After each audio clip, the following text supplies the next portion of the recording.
नमस्कार, आपका बहुत बहुत स्वागत है। मैं हूं आपके साथ वर्षा शर्मा। रुक करेंगे उत्तर प्रदेश की खबरों की ओर। बता दें कि बहराइच में सीएम योगी आदित्यनाथ संवाद और मानव वन्यजीव संघर्ष पर चर्चा की गई और फल वितरित कर रहे हैं सीएम योगी आदित्यनाथ, जहां पंडित ग्राम वासियों से बता दें कि संवाद भी किया गया। इस वक्त की बड़ी खबर बहराइच से हम आपको बता रहे हैं, जहां फल वितरित कर रहे सीएम योगी आदित्यनाथ और इसके साथ ही संवाद भी स्थापित किया गया और इसके साथ ही पीड़ित ग्राम वासियों से भी मुलाकात कर उनसे बातचीत की जा रही है। इस वक्त की बड़ी खबर हम आपको बता रहे हैं, बहराइच में सीएम योगी आदित्यनाथ संवाद कर रहे हैं, मानव वन्यजीव संघर्ष पर चर्चा की जा रही है, फल वितरित कर रहे हैं सीएम योगी आदित्यनाथ। और बहराइच में सीएम योगी आदित्यनाथ बता दें कि संवाद कर रहे हैं, तस्वीरें हम आपको दिखा रहे हैं जहां फल वितरित भी किए जा रहे हैं। और इसके साथ ही इस वक्त की बड़ी खबर है, जहां मानव वन्यजीव संघर्ष पर चर्चा और इसके साथ ही उत्तर प्रदेश के मुख्यमंत्री योगी आदित्यनाथ फल वितरित कर रहे हैं। तस्वीरें हम आपको दिखा रहे हैं जहां सीएम योगी आदित्यनाथ पीड़ितों से मुलाकात कर उनको फल वितरित कर रहे हैं।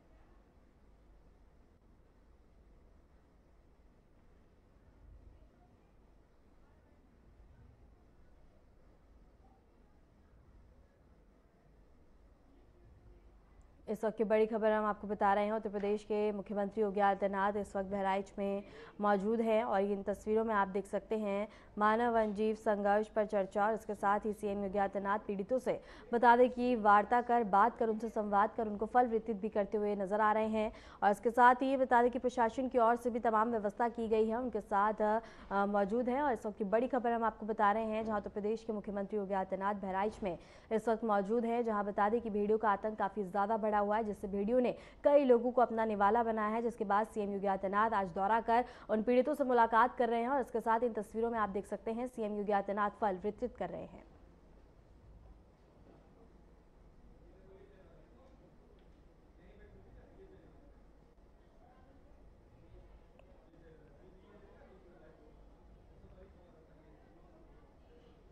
इस दौरान सीएम योगी आदित्यनाथ ने क्या कुछ कहा है, आइए आपको सुनवाते हैं। ईश्वर सिंह जी, सुभाष त्रिपाठी जी, श्रीमती अनुपमा जायसवाल जी, श्रीमती सरोज सोनकर जी, रामनिवास वर्मा जी, जिला पंचायत अध्यक्ष श्रीमती मंजू सिंह जी, पूर्व मंत्री श्री नुकुट बिहारी वर्मा जी, भारतीय जनता पार्टी के जिला के अध्यक्ष श्री ब्रजेश पांडे जी, गौरव वर्मा जी और आज के इस कार्यक्रम में उपस्थित इस क्षेत्र के सभी जनप्रतिनिधिगण, सभी उपस्थित बहनों और भाइयों और मीडिया के हमारे सभी प्रतिनिधिगण, बरसात में अक्सर घाघरा नदी के तटवर्ती क्षेत्रों में बहराइच जनपद के अंदर हमें भेड़िया, लकड़बग्गा जैसे वन्य जीवों के बारे में अत्यंत सावधान होना पड़ता है। खासतौर पर तब जब नदी का जलस्तर ऊपर होता है और इन वन्य जीवों की माद में पानी घुस जाता है, तो ये वहां से बाहर निकल करके मानव बस्ती की ओर आते हैं और उसके उपरांत यह छोटे बच्चों पर और कमजोर लोगों पर हमला करने का दुस्साहस करता है।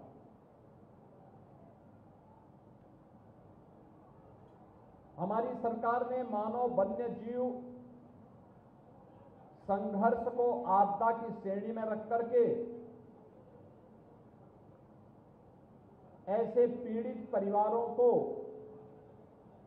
सरकार की सहायता के दायरे में लाया है और उन परिवारों को जो अपने परिवार के सदस्य को खोए हैं, उन्हें हम सरकार की तरफ से 5 लाख रुपए की सहायता देते हैं।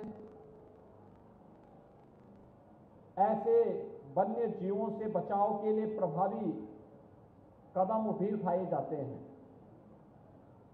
घायलों का उपचार और उन्हें भी आर्थिक सहायता प्रदान की जाती है। यहाँ पर पिछले कुछ दिनों से यह आतंक हम सबको देखने को मिला है और खास तौर पर हम लोगों ने इस चीज को यहाँ पर देखा है कि लगातार जैसे जैसे यह जलस्तर घाघरा और सरयू जी का बढ़ता गया तो 9 और 10 सितंबर की रात्रि से प्रारंभ होता है और पिछले 15-20 दिनों से लगातार इस क्षेत्र में भय और दहशत का बड़ा माहौल है। यद्यपि सरकार ने इस पूरे क्षेत्र में 21 टास्क फोर्स गठित की है। 21 टास्क फोर्स में ग्राम रोजगार सेवक, पंचायत सहायक, सफाई कर्मचारी, ग्राम पंचायत सचिव, सहायक विकास अधिकारी और ग्राम चौकीदार आदि की सहायता से यह टास्क फोर्स गांवों में जन जागरण के साथ साथ वन्य जीवों से बचाव के बारे में आवश्यक उपाय करने का कार्य कर रही है। वन विभाग के द्वारा भी 6 टीमें यहां पर वरिष्ठ अधिकारियों के नेतृत्व में गठित की है और विद्युत विभाग के द्वारा, पुलिस विभाग के द्वारा भी लगातार यहां पर कार्य किया जा रहा है। पेट्रोलिंग को बढ़ाया गया है।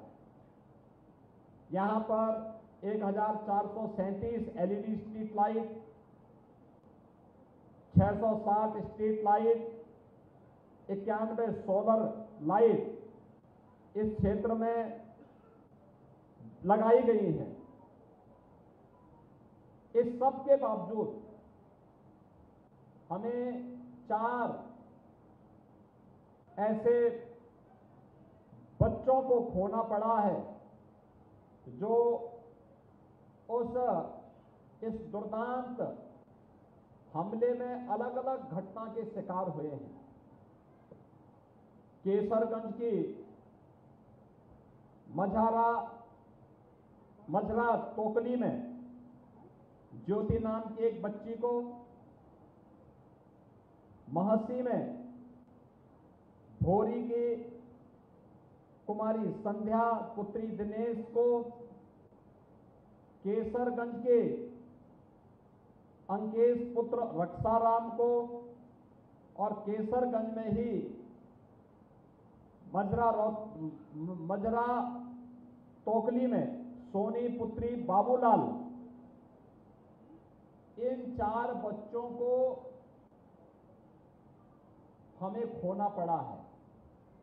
अगली बड़ी खबर की ओर बता दें कि श्रावस्ती को सीएम योगी आदित्यनाथ देंगे बड़ी सौगात और लोक कल्याणकारी परियोजनाओं का उद्घाटन किया जाएगा।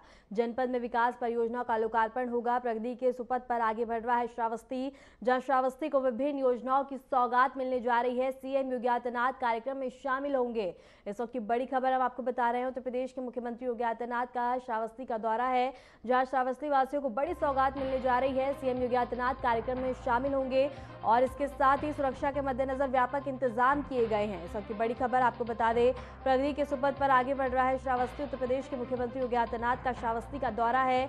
दौरे को लेकर तमाम व्यवस्था की गई है। सुरक्षा के मद्देनजर व्यापक इंतजाम किए गए हैं। कार्यक्रम में सीएम योगी आदित्यनाथ शामिल होंगे और इसके साथ ही बता दें कि श्रावस्ती वासियों को बड़ी सौगात मिलेगी।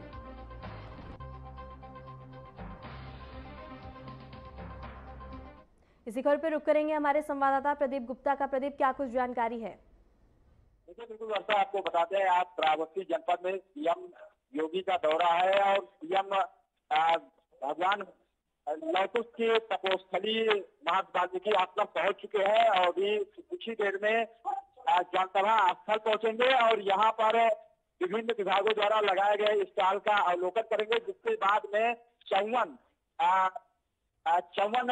विकास परियोजनाओं का लोकार्पण शिलान्यास करेंगे। लगभग 510 करोड़ रुपए की लागत का विभिन्न विकास परियोजनाओं का लोकार्पण और शिलान्यास करेंगे। प्रदीप, सुरक्षा के मद्देनजर क्या क्या व्यापक इंतजाम किए गए हैं? कौन कौन से रूट्स को डाइवर्ट किया गया है?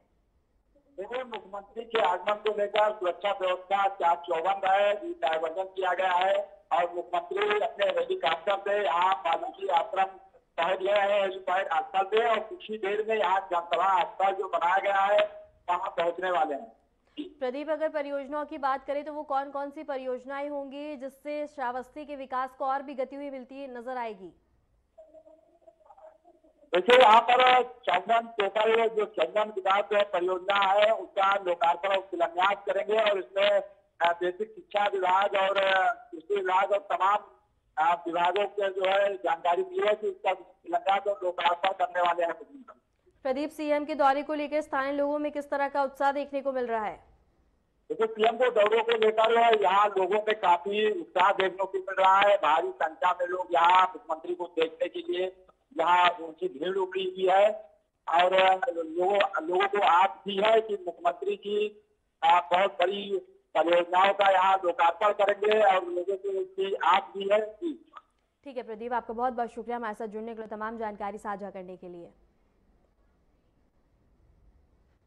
प्रधानमंत्री नरेंद्र मोदी ने उड़ीसा के जगन्नाथ धाम से देशव्यापी BSNL 4G नेटवर्क का ऑनलाइन शुभारंभ किया। इस अवसर पर उन्होंने लखनऊ से वर्चुअल माध्यम से भी कार्यक्रम में सहभागिता की। इसी क्रम में सीएम योगी आदित्यनाथ ने भी लखनऊ में आयोजित BSNL 4G नेटवर्क के ऑनलाइन शुभारंभ कार्यक्रम में कहा कि BSNL परिवार से जुड़े हुए पूरी सुरक्षा और संरक्षण प्रदान करने का कार्य सुनिश्चित किया जाएगा। इस पहल के माध्यम से यह संदेश दिया गया है कि भारत डिजिटल युग में केवल अग्रसर ही नहीं बल्कि अपनी स्वदेशी शक्ति पर भरोसा करते हुए उज्जवल भविष्य का निर्माण कर रहा है। करके हर एक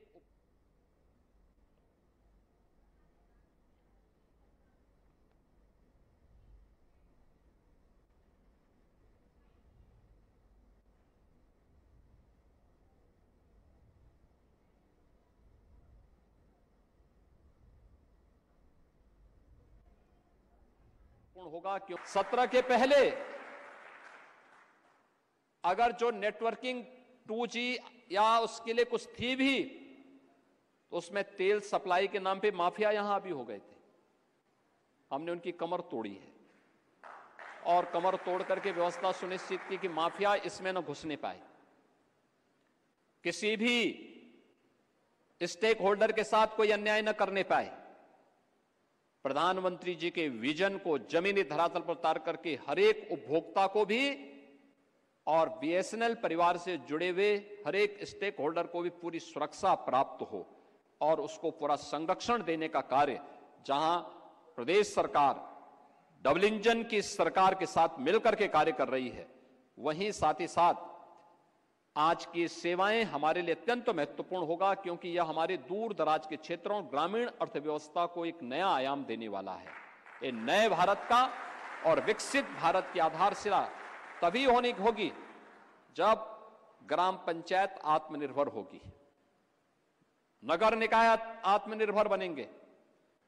आत्मनिर्भरता केवल एक IT और इलेक्ट्रॉनिक्स के फील्ड में नहीं, हर क्षेत्र में, और यह भी ग्रामीण अर्थव्यवस्था को एक नई गति टेक्नोलॉजी देगी, ये तकनीक देगी। और मुझे पूरा विश्वास है कि BSNL की भारत नेट की सेवा एक नए भारत और विकसित भारत के निर्माण में प्रधानमंत्री जी के विजन को प्रभावी ढंग से आगे बढ़ाएगी। मुख्यमंत्री योगी आदित्यनाथ बता दें कि 27 और 28 सितंबर को बलरामपुर जिले के 2 दिन के दौरे पर पहुंचेंगे। उनका आगमन देर शाम बता दें कि देवी पाटन मंदिर पर होगा, जहां वे रात्रि विश्राम करेंगे। दूसरे दिन मुख्यमंत्री मां पाटेश्वरी देवी के दर्शन पूजन करेंगे और मंदिर परिसर स्थित गौशाला जाएंगे। इसके बाद मुख्यमंत्री योगी आदित्यनाथ गांव में आयोजित विशाल जनसभा को संबोधित करेंगे। इस मौके पर वह जिले को लगभग बता दें कि 1000 करोड़ रुपए की परियोजना की सौगात देंगे। इसके साथ ही इसमें बता दें कि 462.40 करोड़ की 160 परियोजनाओं पर पूरी हो चुकी है, जिसका लोकार्पण किया जाएगा। जबकि बता दें कि नई परियोजना का भी शिलान्यास किया जाएगा और यह परियोजनाएं शिक्षा, स्वास्थ्य, सड़क, पेयजल, बिजली और कृषि समेत कई क्षेत्रों में विकास को नई गति प्रदान करेगी। मुख्यमंत्री के आगमन को लेकर जिला प्रशासन ने सुरक्षा व्यवस्थाओं की पूरी तैयारी कर ली है। तैयारी को लेकर बलरामपुर के सदर विधायक ने क्या कुछ कहा है, आइए सुनाते हैं। सबसे पहले तो आप सभी को शारदीय नवरात्रि की बहुत बहुत हार्दिक शुभकामना। हमारे उत्तर प्रदेश के सभी मुख्यमंत्री परम पूज्य योगी आदित्यनाथ जी का आगमन कल सायंकाल 27 सितंबर को मां पाटेश्वरी मंदिर में हो रहा है। परसों 28 तारीख को प्रातः 9 बजे माननीय मुख्यमंत्री जी मेरी विधानसभा क्षेत्र बलरामपुर सदर के अंतर्गत बहराइच रोड पर स्थित उगुलपुर में नवनिर्मित राजकीय पॉलिटेक्निक के परिसर में विकास योजनाओं का लोकार्पण और शिलान्यास का कार्यक्रम है। माननीय मुख्यमंत्री जी नवनिर्मित पॉलिटेक्निक में जो कक्षाएं प्रारंभ हुई हैं उसका भी निरीक्षण करेंगे। उसके बाद माननीय मुख्यमंत्री जी वहीं से हेलीकॉप्टर से मां पाटेश्वरी राज्य विद्यालय जो निर्माणाधीन है।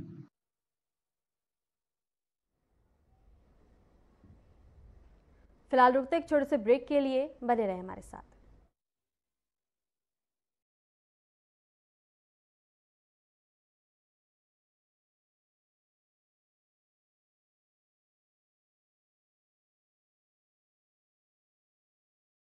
देश के सभी शिक्षकों को मिला है आरोग्य का सबसे बड़ा उपहार।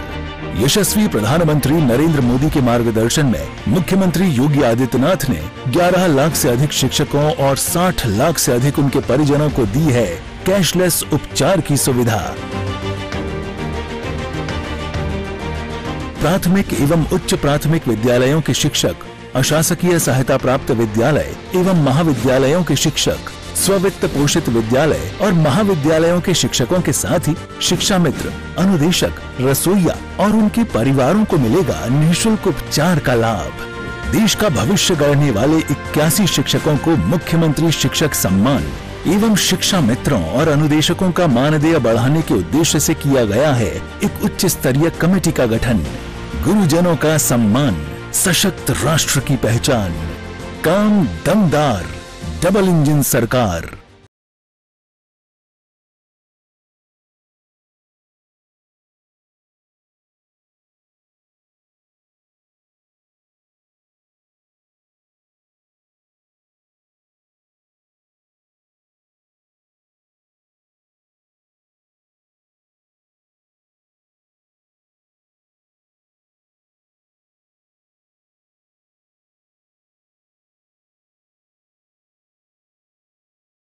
ब्रेक के बाद स्वागत है। खबरों में आगे बढ़ते हैं। लोकसभा अध्यक्ष ओम बिरला ब्रजमंडल के प्रमुख तीर्थ स्थल बरसाना पहुंचे और राधा रानी के दर्शन कर पूजा अर्चना की। इसके बाद उन्होंने सुप्रसिद्ध संत मुरारी बापू द्वारा आयोजित गौ सूक्त आधारित रामकथा के पंडाल में पहुंचकर बापू के चरणों में नमन किया और आशीर्वाद प्राप्त किया। लोकसभा अध्यक्ष ने मंच के समीप बैठकर कथा श्रवण किया। ओम बिरला ने इस धार्मिक अवसर पर श्रद्धालु के साथ मिलकर रामकथा का आनंद लिया और ब्रजमंडल के सांस्कृतिक और धार्मिक महत्व को उजागर भी किया।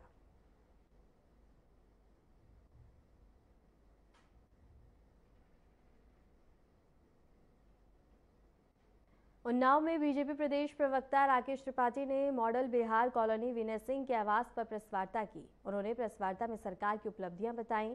उन्होंने जीएसटी के फायदों, 2027 की तैयारी और लगातार विजिलेंस टीम ने सरकारी कर्मचारियों की गिरफ्तारी के मामले पर चर्चा की है। जीएसटी से पहले लगभग 1 दर्जन तरीके के टैक्स कंज्यूमर से वसूले जा रहे थे। वो वैट था, वो सर्विस टैक्स था, वो सेंट्रल एक्साइज थी, कस्टम ड्यूटी थी, अलग अलग प्रकार के कई सारे टैक्सेस के नाम पे एक टैक्स टेरर था, जिसको 2017 में नरेंद्र मोदी जी ने समाप्त करके एक देश एक कर की व्यवस्था संरचना लागू की और उसमें 4 टैक्स के स्लैब बनाए थे। पहले जिन वस्तुओं पर 40%, 42%, 38%, 36% टैक्स लगा करता था, उनको अलग अलग 4 टैक्स स्लैब में लेकर के आए। इस समय मां दुर्गा के पवित्र दिन शारदीय नवरात्रि चल रहे हैं। हर दिन मां के एक स्वरूप की पूजा की जाती है। इसी तरह नवरात्रि के 5वें दिन बतादे की पूजा का विधान है। इस दिन लोग पूरी भक्तिभाव से व्रत और मां का पूजन करते हैं। सभी मंदिरों में भारी भीड़ देखने को मिलती है। शिव की नगरी वाराणसी में भी बतादे की जैतपुरा क्षेत्र में स्थित प्रसिद्ध मां बागेश्वरी देवी मंदिर परिसर में पूजा अर्चना की गई। मान्यता है कि सगन माता और बागेश्वरी माता के दर्शन से भक्तों की सभी मनोकामनाएं पूर्ण होती हैं और इसके साथ ही सगन माता जो भगवान कार्तिक की माता के रूप में पूजी जाती हैं। यहाँ भक्त एक साथ मां के गौरी स्वरूप और दुर्गा स्वरूप के दर्शन करने आते हैं। आज नवरात्र का 5वां दिन है। नवरात्र के 5वें दिन माँ स्कंद माता जो अपने पुत्र कुमार कार्तिकेय को गोद में लेकर यहाँ विराजमान है, जिनका मंदिर जैतपुरा के क्षेत्र माँ बागेश्वरी देवी के मंदिर में स्थित है। नवरात्र के 5वें दिन माँ स्कंद माता अपने पुत्र कुमार कार्तिकेय को लेकर यहाँ विराजमान है। जिन माताओं बहनों के पुत्र की प्राप्ति में किसी प्रकार की विपदा उत्पन्न होती है, उनके माँ की पूजा करने से उनकी हर मनोकामना पूर्ण। फिलहाल रुकते एक छोटे से ब्रेक के लिए, बने रहें हमारे साथ।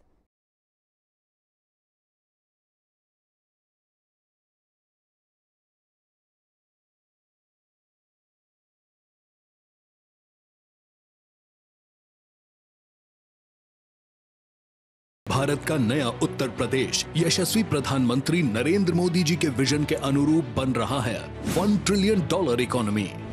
नया उत्तर प्रदेश औद्योगिक और व्यापारिक क्षेत्र में छू रहा है नित नई ऊंचाइयां।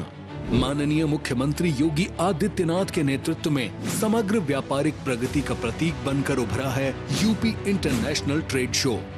ग्रेटर नोएडा में 25 से 29 सितंबर 2025 तक किया जा रहा है यूपी इंटरनेशनल ट्रेड शो के तृतीय संस्करण का आयोजन।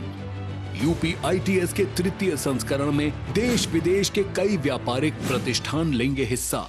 दुनिया देखेगी नए उत्तर प्रदेश के ट्रेड, ट्रेडिशन एंड ट्रांसफॉर्मेशन के साथ ही कला और संस्कृति की अनोखी झलक। आप भी आइए, अपने व्यवसाय को दीजिए वैश्विक उड़ान। UP international trade show, sourcing का अद्वितीय मंच।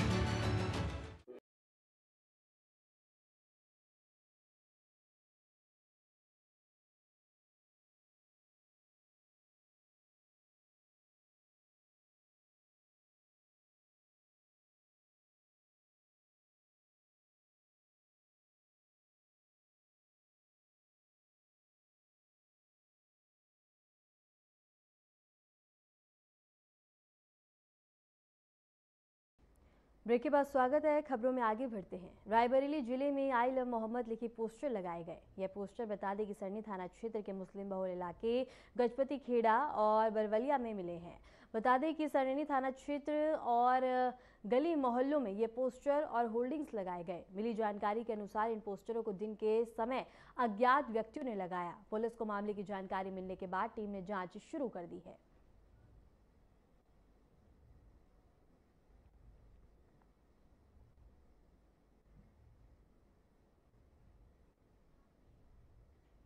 फिलहाल के लिए उत्तर प्रदेश की खबरों में इतना ही।